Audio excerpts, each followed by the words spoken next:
మొన్ననే వారం కాలేదు ముఖ్యమంత్రి అసెంబ్లీలో ప్రకటించి డ్రోన్ కెమెరా కనుక ఎవరైనా వాడితే అనుమతి లేకుండా 500 జరిమానాతో వదిలిపెట్టవచ్చు అని చెప్పి.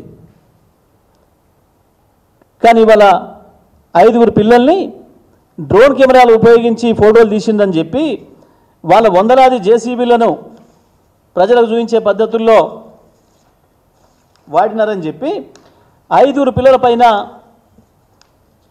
కేసులు పెట్టి ఈ రకంగా జేసీబీలు అక్కడ ఉన్నాయి అని చెప్పి వన్యప్రాణుల మీదకి పోతున్నాయి. తెల్లనాక వందలాది వేలాది నెమళ్ళు జాతీయ పక్షి నెమళ్ళు ఏడుస్తున్నాయి. అవి పిల్లలు మనుషుల ఆర్తనాదాల్లాగా ఉన్నాయి, పసిపిల్లల ఆర్తనాదాల్లాగా ఉన్నాయని చెప్పి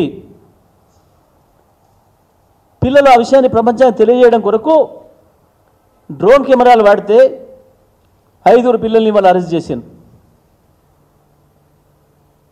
వారం కాలే అసెంబ్లీలో మాట్లాడి ముఖ్యమంత్రి 500 ఫైన్తో వదిలిపెట్టవచ్చు అదని మాట్లాడి అయినది వాళ్ళ